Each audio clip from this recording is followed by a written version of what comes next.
Bonjour tout le monde.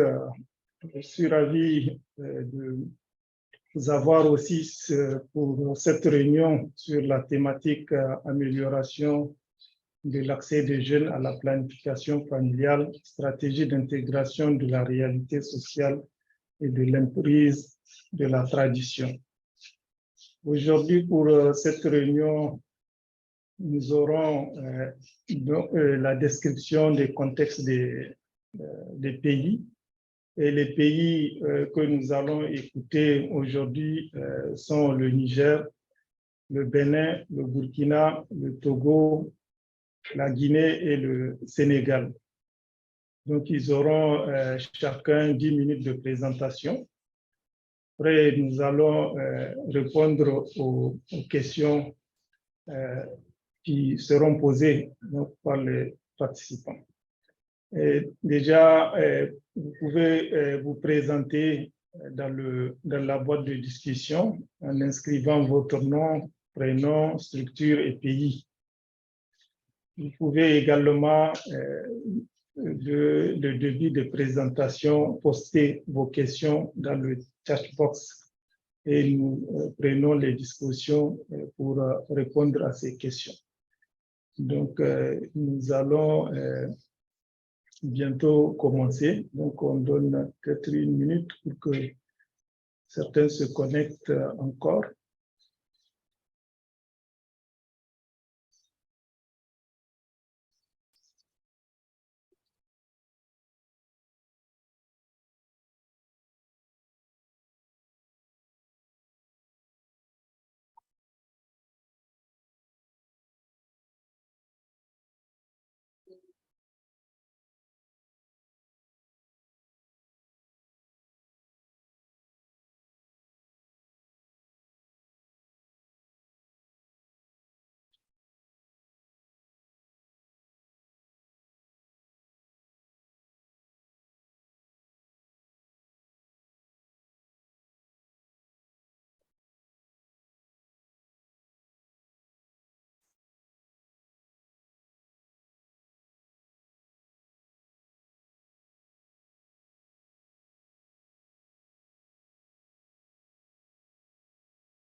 Bonjour encore. Nous allons commencer.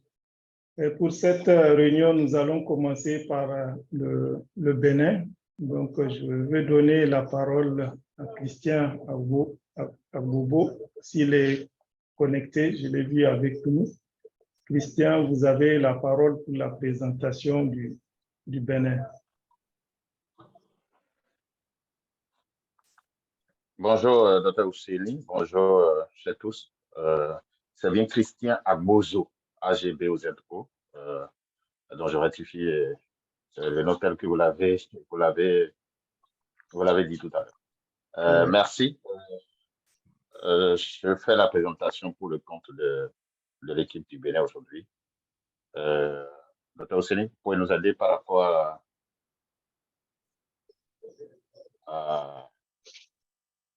au partage de contenu?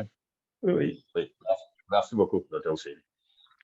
Et donc, la présentation du Bénin de ce jour, comme le Dr. Ousseini l'a rappelé dans son introduction, c'est relatif à la réalité sociale et à l'emprise de la tradition sur la planification familiale au Bénin. Et pour faire cette présentation, nous allons nous axer sur quelques points qui se résument comme suit. Slide, s'il vous plaît. Voilà, donc nous allons rapidement rappeler la vision du Bénin, un des engagements, la vision globale, mais un des engagements du Bénin par rapport à la planification familiale, les engagements pris par le Bénin pour FIE 2030, et puis rappeler rapidement le contexte pour en venir à la problématique et puis voir les objectifs que nous visons à travers euh, cette, ou ces recherches qui se feront sur cette thématique-là. Nous allons après donner les résultats attendus et puis voir quel usage ou quelle utilisation nous voulons faire des données de recherche. Slide, s'il vous plaît. Voilà, l'un des engagements que le Bénin a pris, c'est de voir à l'horizon 2030 un pays où la population en particulier, les personnes vulnérables bénéficient d'un accès équitable aux services de planification familiale de qualité, contribuant ainsi à son développement harmonieux. Donc, se basant sur cette vision, tous les goulots d'étendement qu'on a au niveau de la tradition, nous devons pouvoir les lever. Par rapport au contexte, la maîtrise de la fécondité, c'est-à-dire la capture du dividende démographique, présente des avantages sur l'ensemble des secteurs de développement socio-économique d'un pays, santé, éducation, économie, urbanisation, etc.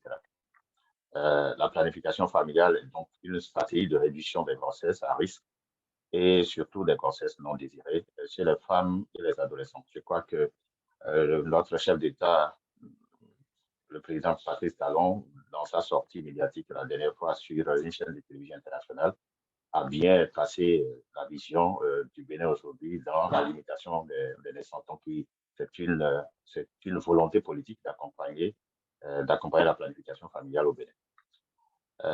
Les DSSR occupent une place donc de choix pour le PHID, donc pour le gouvernement. Plusieurs actions et innovations sont menées dans ce domaine, surtout par le ministère de la Santé, et en l'occurrence la direction de la santé mère-enfant. Néanmoins, il persiste et il existe encore des défis à relever. Nécessité donc de lever ces obstacles pour un accès plus large aux services de la santé, de la reproduction et de la planification familiale. Slide, s'il vous plaît. Et donc, plusieurs interventions pour lever ces obstacles. Donc, il y a des actions, il y a des innovations qu'il faut faire en faveur des obstacles, surtout les obstacles socio-culturels, les obstacles environnementaux et aussi, surtout, les obstacles liés aux normes sociales, à la tradition, qui continuent de persister et qu'il faut forcément travailler à lever. Nécessité donc de renforcer la recherche sur les déterminants de ces facteurs afin d'identifier les solutions pérennes d'accès aux services SR, notamment la planification familiale.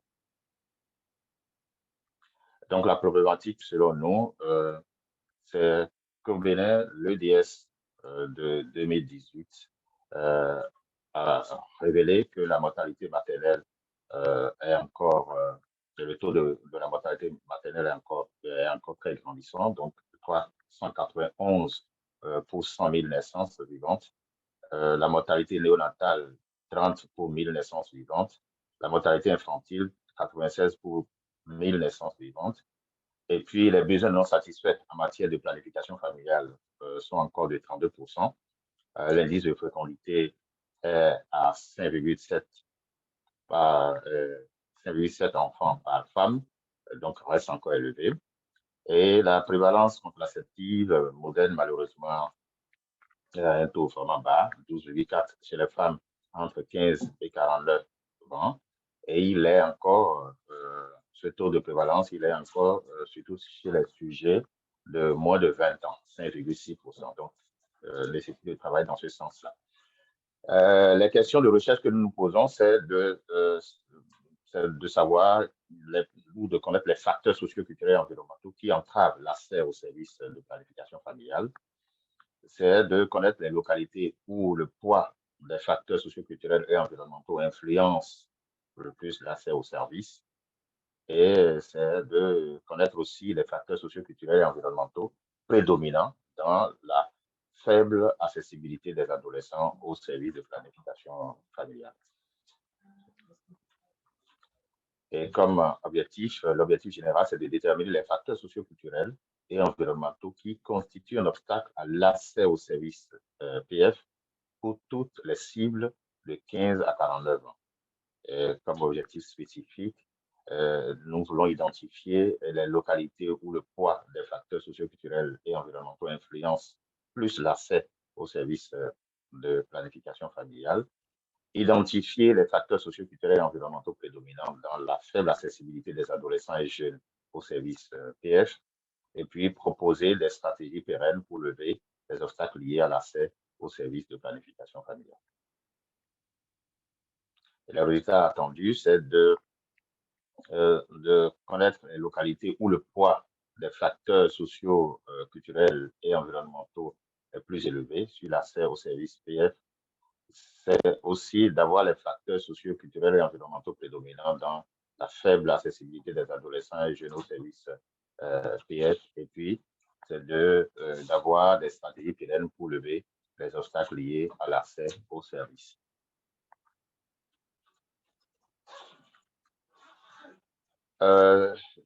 Les données de cette recherche ou de ces recherches devront nous permettre d'avoir une meilleure orientation du volet communication à l'endroit des communautés, d'avoir aussi une meilleure adaptation de la communication à l'endroit des adolescents et jeunes. Et ça permettra aussi d'élaborer les outils de communication adéquats et de mieux orienter la demande et l'offre des services SRPF aux adolescents et jeunes.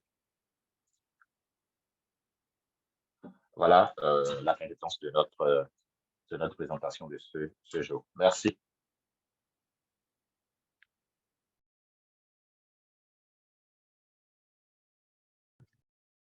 Merci bien, Christian Abozo, pour cette présentation du Bénin et donc sur les attentes donc, par rapport à cette thématique sur les jeunes. Et la prochaine présentation nous sera faite par le Sénégal. Donc, je vois docteur Mariem est connecté. Docteur Mariem, vous avez la parole pour la présentation du Sénégal. Voilà, merci beaucoup Abdoulaye, docteur. Donc, le Sénégal est toujours ravi donc d'être associé à ces discussions. Donc, pour la recherche donc de solutions, en tout cas par rapport à des problématiques posées dans les pays. Et nous sommes vraiment, nous avons le plaisir donc de contribuer dans ce thème de stratégie d'intégration de la réalité sociale et de l'emprise de la tradition. Le sujet que nous avons en tout cas proposé, c'est l'amélioration donc de l'accès des jeunes à la planification familiale, stratégie donc d'intégration, comme on l'a dit donc dans le thème qui a été retenu. Je pense que diapo. Donc on pourrait dire dans un premier temps donc pourquoi est-ce que nous avons choisi donc ce thème et donner un peu d'éléments par rapport à la situation et l'étendue donc du problème. Au Sénégal, les adolescents de 10-19 ans et les jeunes adultes de 20-24 ans représentent respectivement 22,25% et 9% de la population générale. Et ceci donc selon les données du recensement de 2013 ajustées. L'adolescence et la jeunesse constituent des étapes cruciales dans la vie d'un individu. Et de plus, selon l'OMS, les complications autour de la grossesse ou de l'accouchement sont l'une des principales causes de décès. Donc, chez les adolescents, dans la plupart des jeunes, des pays en développement, les mères d'adolescentes âgées de 10-19 ans font face à des risques plus élevés de complications que les jeunes femmes âgées de 20-24 ans. Et quand on regarde la mortalité globale, on peut dire que la mortalité des 15-19 ans donc, est la plus élevée au Sénégal, ce qui est constaté. Ça peut aller jusqu'à 629 pour 100 000 naissances vivantes, et donc ils payent le tribut de cette mortalité-là. Diapo. Nous pouvons donc dire aussi que depuis plusieurs décennies, le Sénégal a entrepris beaucoup d'actions visant l'amélioration de la santé sexuelle et reproductive des adolescents et jeunes, et plus précisément leur accès à la planification familiale. Mais malgré tous ces efforts-là, les problèmes restent persistants. En effet, le taux de grossesse précoce reste élevé, à 13,8% selon le DSE 2019. Chez les 15 ans, 1,4% a déjà commencé sa vie féconde. Chez les 18 ans, 17,9%. Chez les 19 ans, 32,8% ont déjà commencé donc leur vie féconde. L'autre point est que l'utilisation de la contraception reste également faible et que chez les 15-19 ans mariés, le TPC est de 7,6, alors que chez les 20-24 ans, nous avons quand même un taux de 20,2.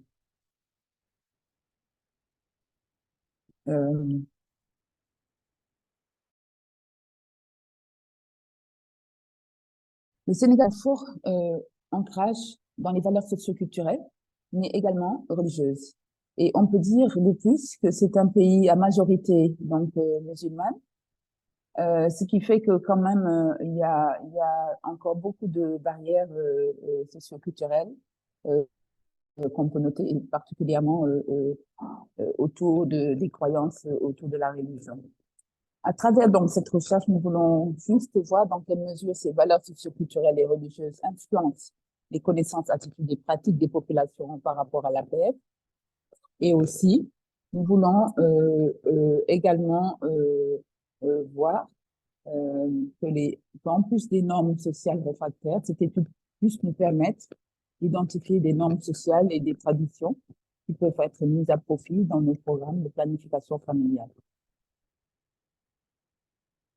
Alors, quel est le besoin de changement?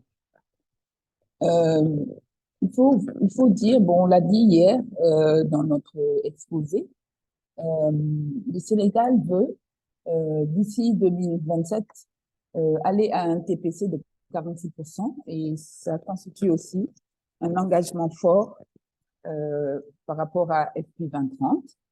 Et en même temps, l'autre engagement, c'est autour des besoins non satisfaits en planification familiale, mais particulièrement chez les adolescentes mariées de 15-19 ans, où on veut aller donc de 22,9 en 2019 à 15% donc en 2027.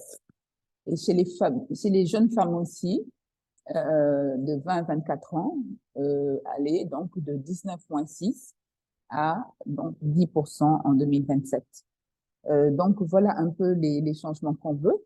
Et pour atteindre en fait ces résultats ambitieux, je pense qu'il y a de forts investissements donc sur la planification des ados et jeunes à faire, et aussi dire que cette cible quand même est une cible importante de la population, donc environ 60%, et a des besoins non satisfaits donc importants.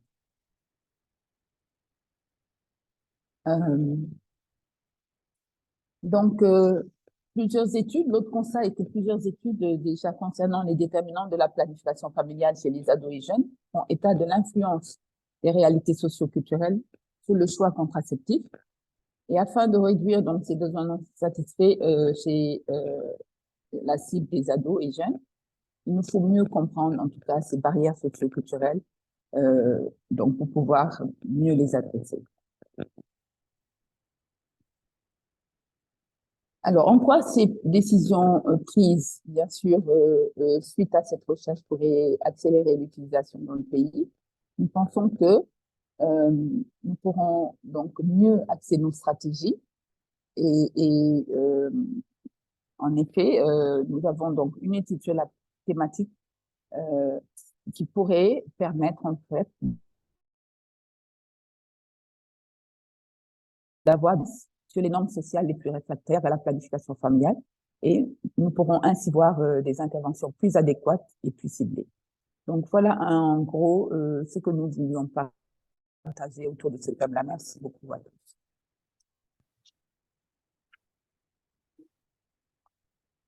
Merci beaucoup, docteur Myriam, pour cette présentation donc, sur les attentes du Sénégal par rapport à cette thématique.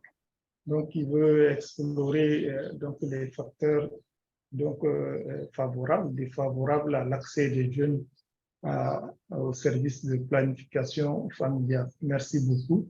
Je veux cette fois-ci donner la parole au Burkina Faso. Je vois docteur Zombré qui est connecté. Donc, docteur Zombré, vous avez la parole.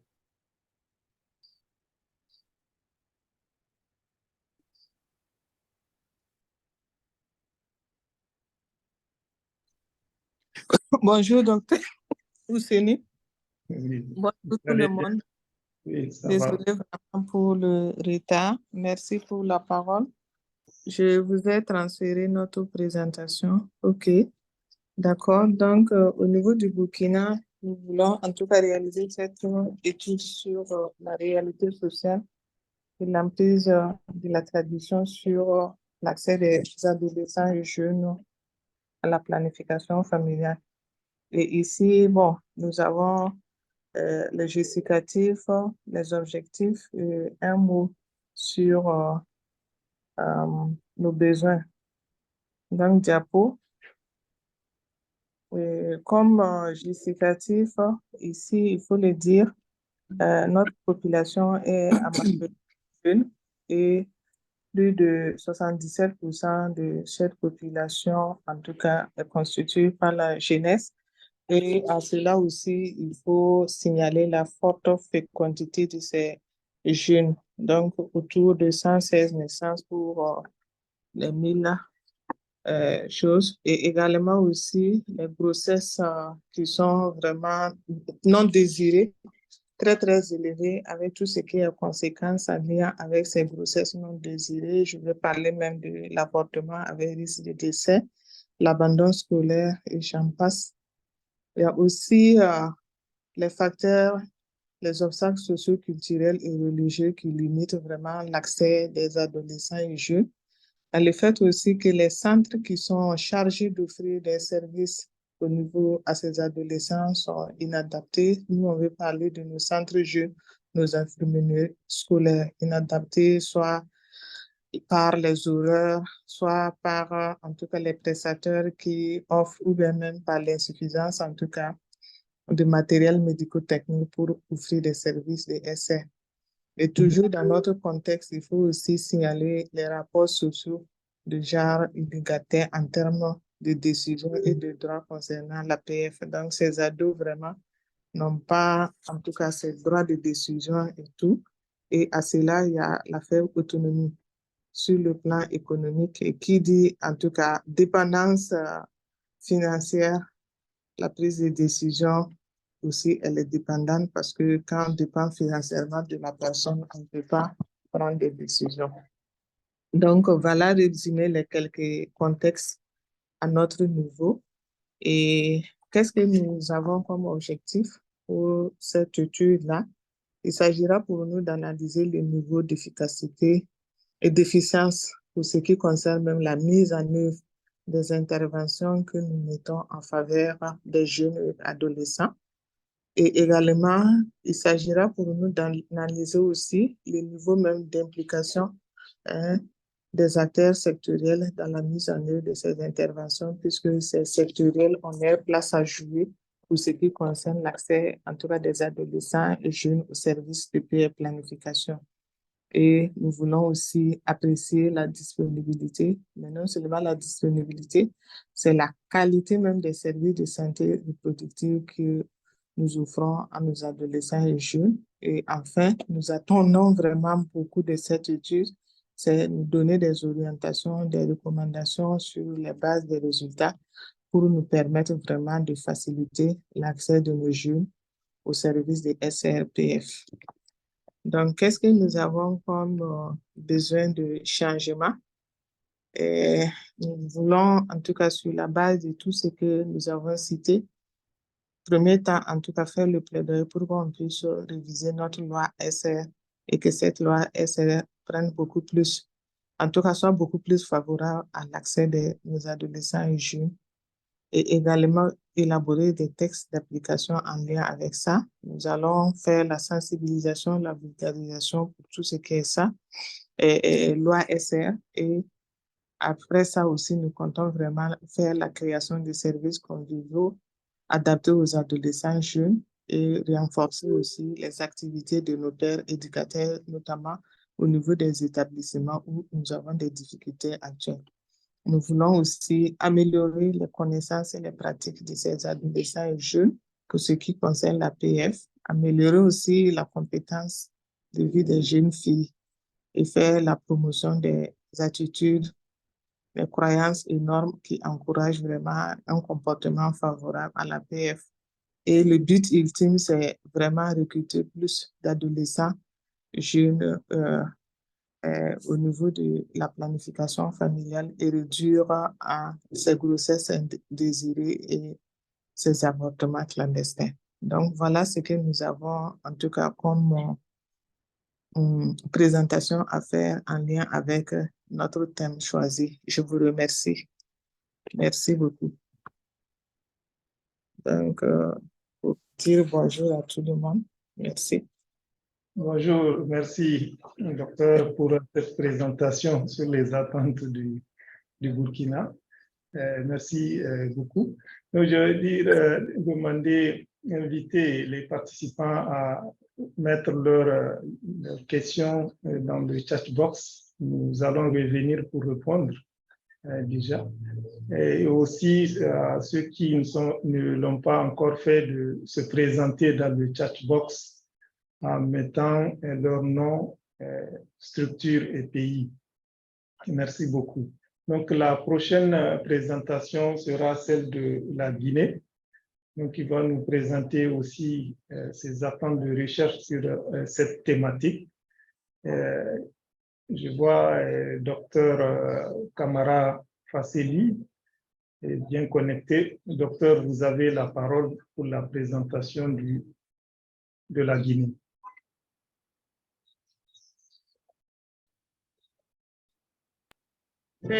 Bonjour professeur, bonjour à tous, c'est docteur Kamara Siri qui va faire la présentation. OK.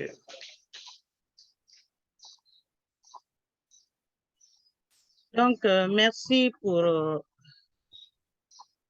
la parole. Donc, je m'en vais présenter donc la réalité sociale et emprise de la tradition sur l'accès des jeunes à la planification familiale en Guinée. Next, s'il vous plaît. Alors, ça, c'est la question, vous pouvez passer. Alors, comme contexte, il faut reconnaître que les jeunes représentent 48% de la population générale, dont 51% des jeunes filles et adolescentes et 49% des jeunes garçons. Donc, le taux de mariage des filles avant l'âge de 15 ans était à 17,4% en 2018. Et le taux de mariage des filles avant 18 ans était aussi à 46,4% selon l'EDS. Le mariage d'enfants est une pratique très ancrée dans les normes sociales en Guinée, notamment le statut des femmes et des filles dans la société et les stéréotypes de genre par rapport au rôle reproductif de la femme au sein de cette même société. Next.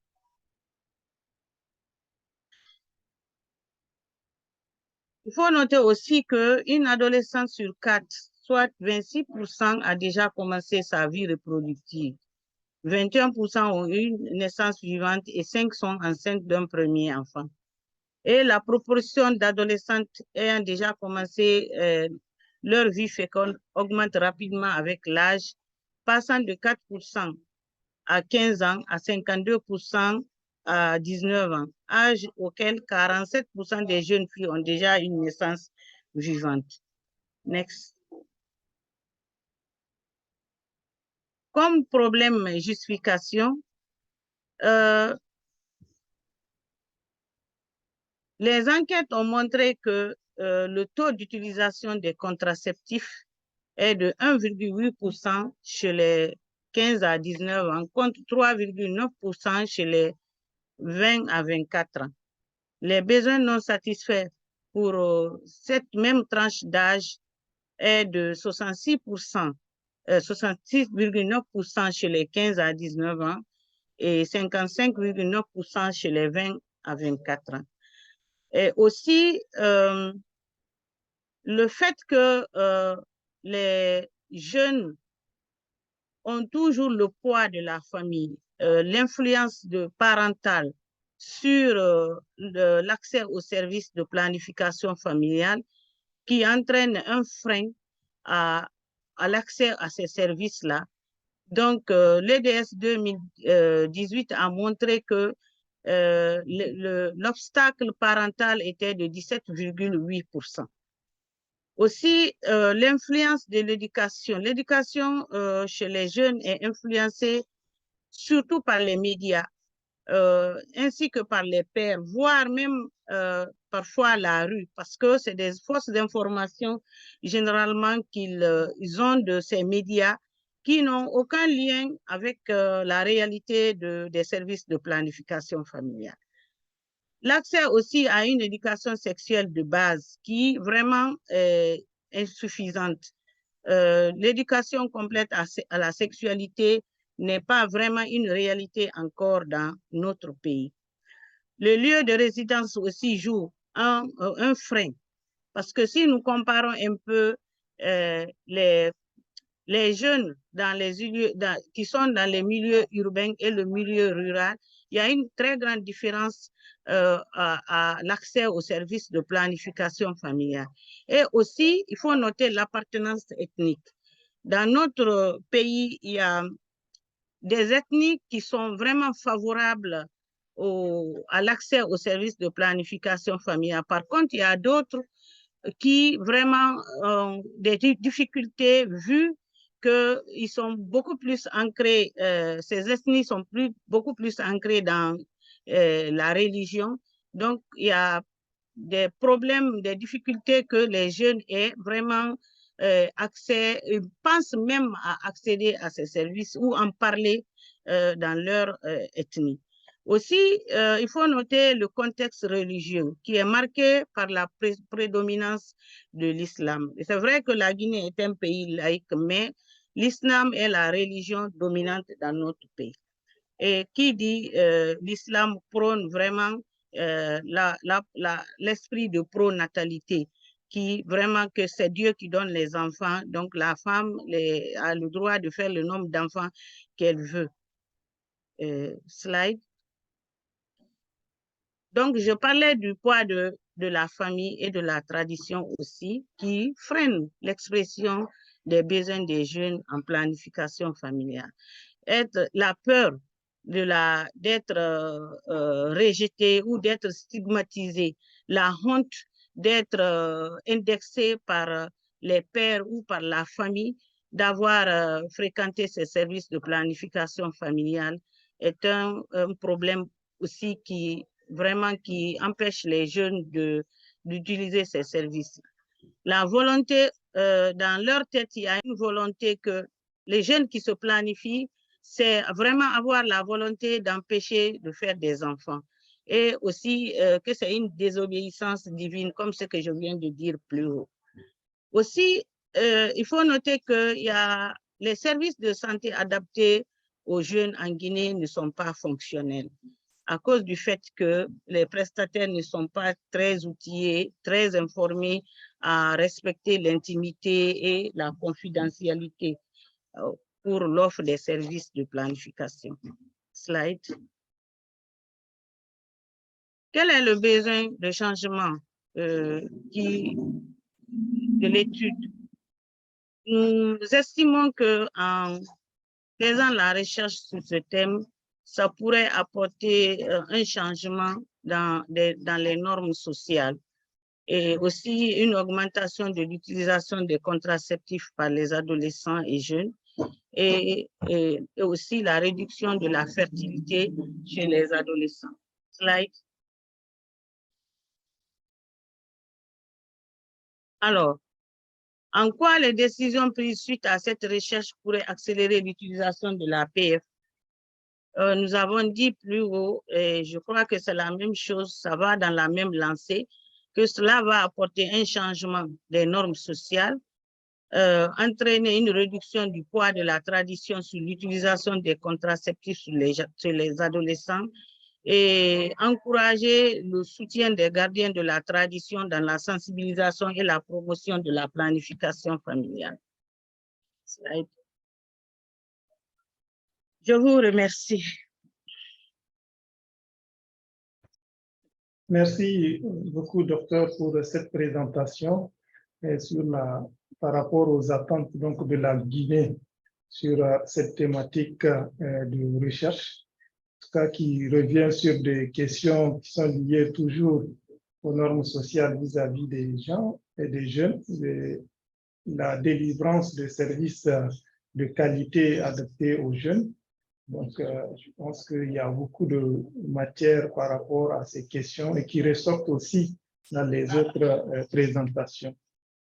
Je veux donner la parole au Niger, mais je ne vois pas docteur Arou, qui n'est pas connecté, ni docteur Amadou, et le Togo aussi qui devait présenter, je ne vois pas aussi docteur Agoussou. Donc, on va alors donner la parole aux participants pour les éventuelles questions. En attendant, donc... S'il vous plaît, docteur Abdoulaye. Oui. Oui, docteur Agoussou étant un peu empêché, nous a donné la charge de présenter pour le Togo. OK. Vous pouvez vous présenter alors. Je suis là. OK, docteur Abou. Je suis là, je suis connecté. Est-ce que vous pouvez faire... docteur Hussein, ici? Oui, donc, alors, OK, on va donner la parole d'abord au Niger, puis au Togo. Docteur Arou est avec nous. Il est reparti. Oui, je suis avec vous. Je suis avec vous. OK, on va vous partager l'écran donc pour votre présentation. Pas pour beaucoup de temps.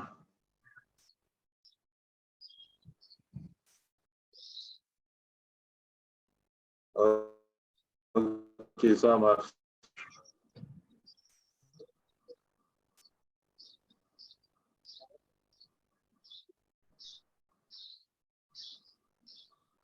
Bien. Bien. En tout cas, l'écran apparaît apparemment.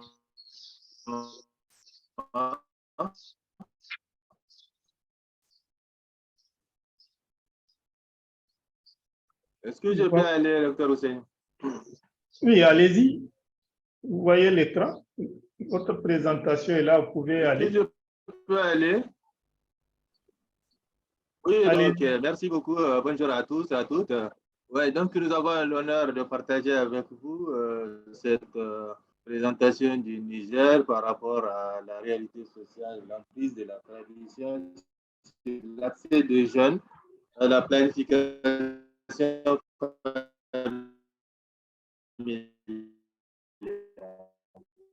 Diapo, s'il vous plaît. Diapo, s'il vous plaît. Diapo, voilà, merci. Donc, comme vous le savez, le Niger a l'un des taux comme le plus élevé de fécondité au monde, même s'il faut le dire, selon la dernière enquête ENAFEM 2021, il y a eu un petit souvenir.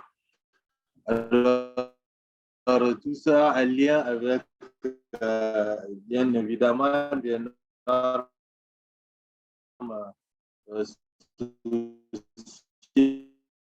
sociales, sociétales même et culturelles, suffisamment en tout cas ancrées et qui, d'un point désiré, est toujours élevé, que ce soit chez la femme ou chez l'homme, et malheureusement même chez la jeunesse. Donc, or, la jeunesse représente quand même plus de 59% de la population. Et comme vous le constatez, la majorité est mariée avant l'âge de 18 ans, estimé à 15 ans.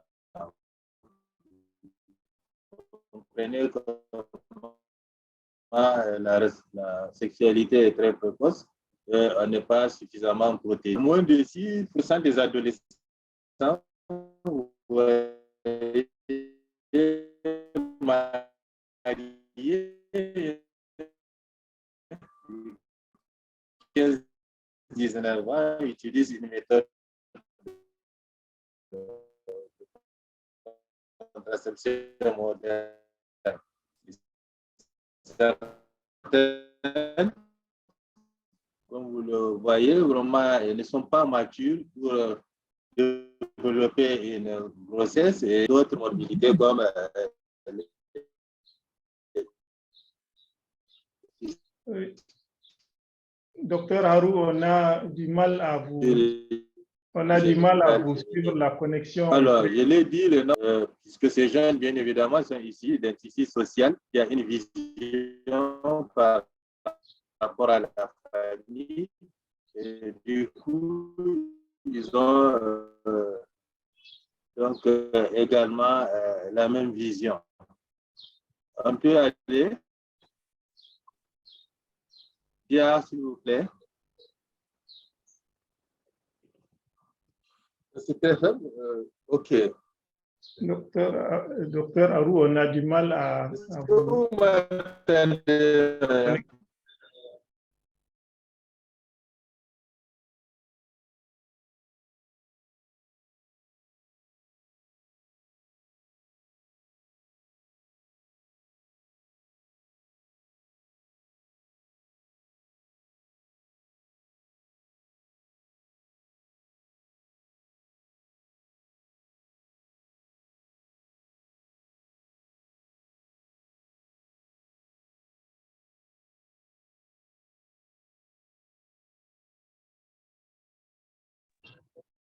Oui, alors, je pense que le Niger a un problème de connexion. Donc, nous allons... Oui, on a un souci de connexion apparemment. Voilà. Donc, je pense que déjà, nous allons... Est-ce que c'est réglé? On peut continuer ou c'est bon? Voilà. Voilà. Donc, je vois que le souci est toujours là, mais je pense qu'on va... donc Oui, est-ce que vous pouvez revenir un peu en arrière, peut-être les temps que ça... Docteur Harou, on va vous revenir. Oui. La connexion n'est pas du tout bonne. Okay. Donc, je pense qu'on va ça marche.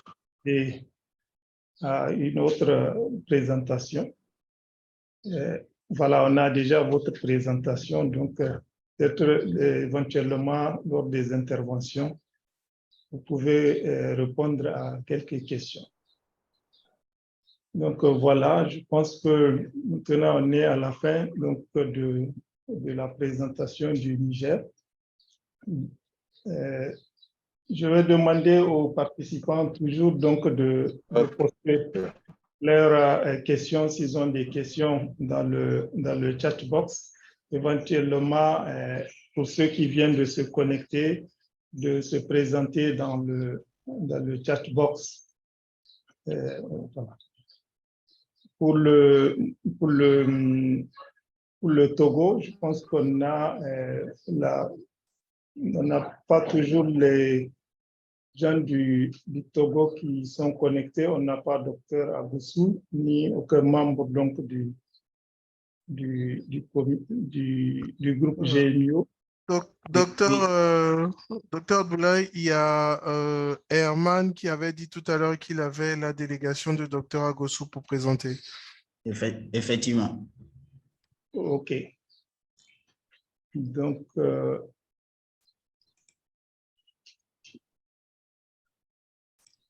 Herman, vous pouvez donc faire la présentation du Togo. Oui.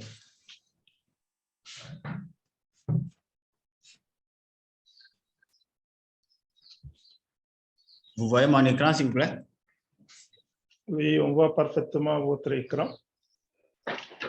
Mon diapo, s'il vous plaît. Vous pouvez mettre en mode diapo.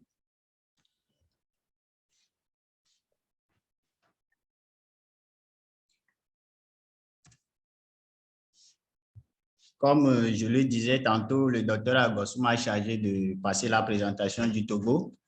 Et on va procéder comme si on va voir le contexte, les questions de recherche et puis l'étendue de l'étude.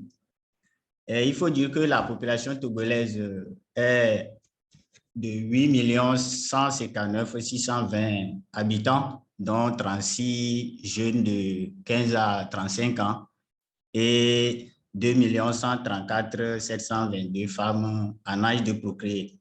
Le taux de croissance annuelle est situé à 2,84% et les données de l'EDS 2013-2014 indiquent que 7,7% de filles âgées de 15 à 19 ans utilisent un moyen de contraception et la proportion est de 15,3% chez les femmes âgées de 20 à 24 ans. La question de l'accès des jeunes à la planification est au cœur des préoccupations du gouvernement togolais et avec ses partenaires du fait de son importance dans la jouissance des jeunes de leurs droits sexuels et reproductifs. Il faut dire que plusieurs facteurs expliquent l'accès difficile des jeunes aux méthodes contraceptives, parmi lesquels on peut citer la pauvreté, le faible taux de scolarisation des jeunes filles, les conseils parentaux parfois inexistants ou inadéquats et un manque de connaissances sur les questions de santé sexuelle et reproductive. Cela nécessite une recherche qui sera basée sur une approche mixte et qui devra permettre de dresser un tableau clair et fiable du taux d'accès des jeunes à la planification et déterminer les causes profondes du faible accès des jeunes en lien avec la réalité sociale et la tradition. Voici les questions de recherche posées. Il s'agira d'identifier les facteurs socioculturels du faible accès des jeunes à la PF afin de booster le taux de prévalence contraceptive chez les jeunes. Et également, les zones les plus touchées par les facteurs socioculturels limitant l'accès des jeunes aux méthodes PF, cerner les différents types de contraceptifs les plus utilisés par les jeunes et enfin d'identifier des facteurs favorisant l'adhésion des jeunes aux méthodes contraceptives. L'étude, évidemment, sera menée sur toute l'étendue du territoire et concernera les formations sanitaires, c'est-à-dire y compris les formations sanitaires du secteur privé et dans la communauté. Docteur Abdoulaye, merci beaucoup. Merci à vous. Merci beaucoup, Herman, pour cette présentation donc, du Togo par rapport à la thématique liée aux jeunes. Donc, on est donc à la fin des présentations. Je vais donner la parole aux participants pour les questions. Donc, vous pouvez directement lever la main et on vous donnera la parole directement et poser vos questions. Et les présentateurs vont répondre aux questions. Voilà. Je ne sais pas, je ne vois pas de questions dans le chat, mais vous avez la parole pour celui qui veut la prendre.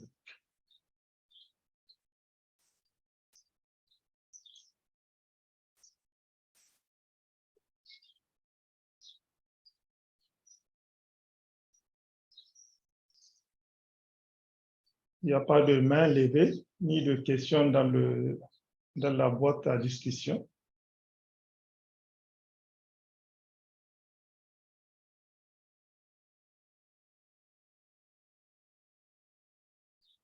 Je vois une question pour le Bénin. Est-ce que vous ne connaissez pas déjà les facteurs socio-culturels et environnementaux qui entravent l'accès aux services SRPF? Si oui, est-ce que ça ne serait pas nécessaire que la recherche s'accentue sur les stratégies et solutions pour relever ces défis en termes de propositions d'action concrètes?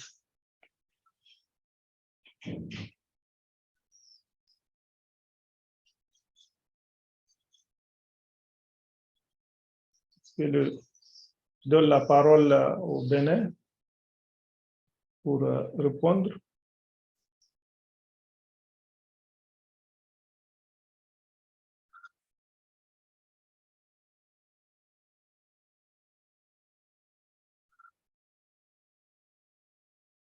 Christian Agbozo, vous êtes là?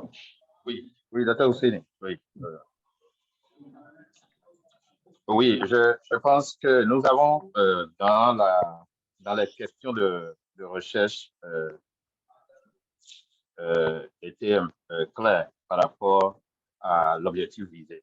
En fait, même si on connaissait ces facteurs, il va falloir les répertorier par localité, au niveau de certaines localités, pour savoir quel est le poids de ces facteurs-là par rapport à l'accès des ados et jeunes aux services PF.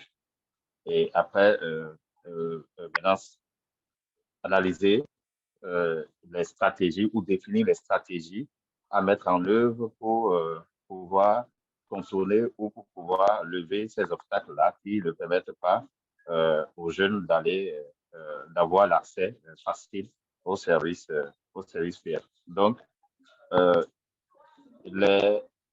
ces recherches permettront donc non seulement d'identifier s'il y a de nouveaux facteurs ou si c'est les anciens facteurs que nous connaissons déjà habituellement qui entravent cet accès, mais ces recherches nous permettront de mieux les localiser. Ces recherches permettront de mieux les connaître et de voir le poids que cela constitue dans l'accès des ados et jeunes aux services. Donc, d'une manière ou d'une autre, les recherches sont importantes à faire, étant donné que depuis des années, les données que nous avons, ce n'est pas des données récentes, c'est des données de 2018. Et les données de 2018 ne sont pas forcément celles que nous avons aujourd'hui en 2023.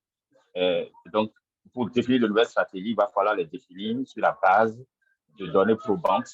Et c'est ces recherches qui nous permettront d'avoir ces données probantes-là pour pouvoir élaborer les nouvelles stratégies pour l'accès des jeunes au service public. Voilà la réponse que je peux donner à la question posée par l'ami de la Guinée. Merci beaucoup. Voilà. Oui, je pense que ça, c'est une très bonne question, mais aussi qui permet de recadrer un peu aussi l'approche que nous voulons développer dans cet appel à proposition. Donc, ce qu'on veut faire, c'est une recherche-action participative. Donc, je sais que c'est vrai qu'il y a beaucoup d'études qui ont été réalisées dans nos pays. Donc, certains ont déjà été réalisés il y a longtemps, d'autres études sont récentes. Mais ce que nous attendons de cette recherche-action, c'est que les chercheurs puissent travailler, en tout cas de façon très proche, avec les décideurs et toutes les parties prenantes qui sont autour de la recherche pour trouver donc les stratégies, en tout cas, et les mécanismes qui permettront de résoudre les problèmes que les décideurs ont présentés ici, qui constituent les points sur lesquels ils veulent accélérer et créer les conditions d'amélioration de l'utilisation de la planification familiale.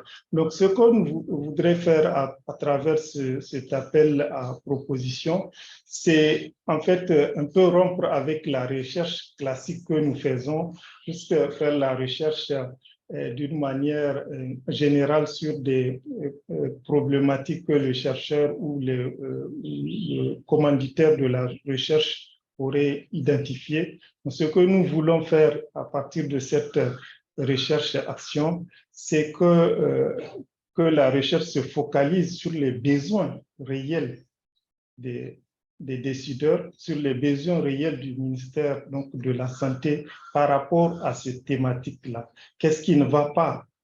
Sur quel accélérateur on doit appuyer pour créer les meilleures conditions d'utilisation de la planification familiale? Donc, voilà un peu l'approche de recherche que nous voulons, que nous attendons des instituts de recherche. C'est vraiment le travail de près, l'engagement des parties prenantes pour identifier les problèmes et puis ensemble trouver les solutions pour créer les meilleures conditions d'utilisation de services de planification familiale.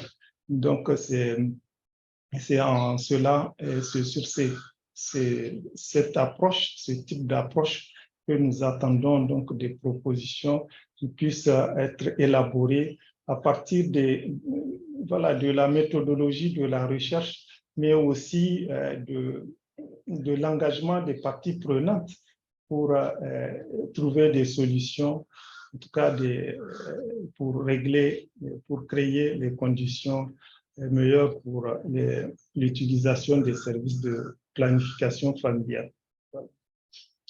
Merci beaucoup. Est-ce qu'il y a d'autres questions? Il n'y a pas de main levée.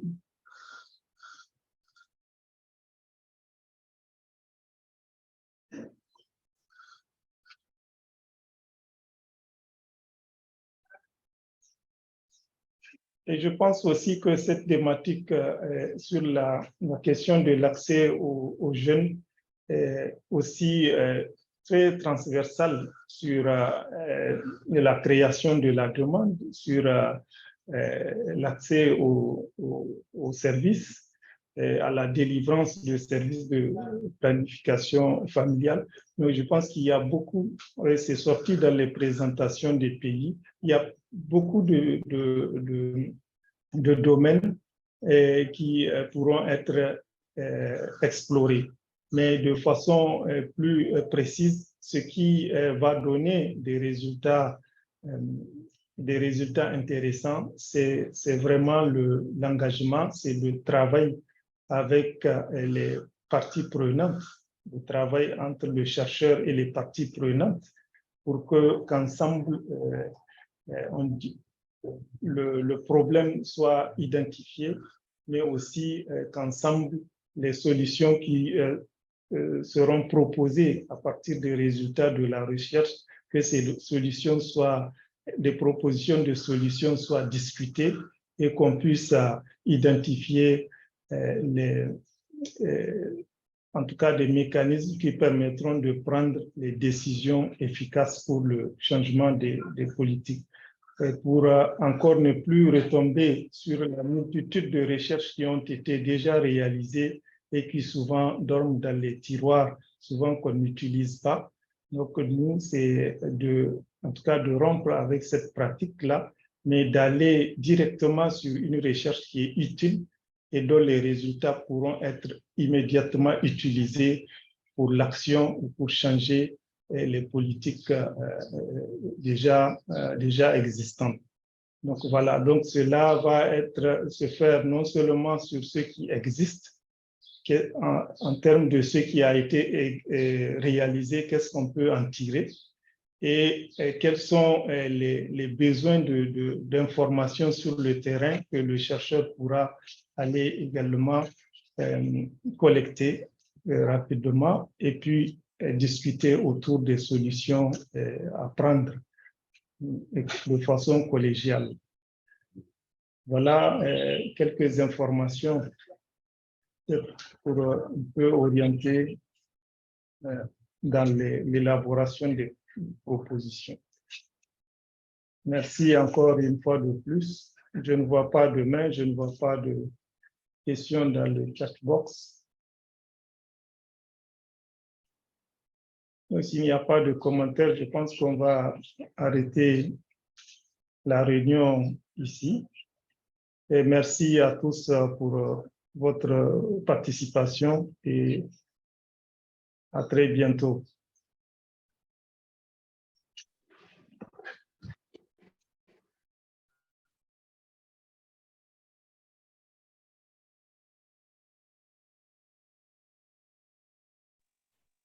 À Merci. bientôt, docteur Hussein. Merci, au revoir. Merci beaucoup. Au revoir, docteur, au revoir. Au revoir, merci. Au revoir, docteur.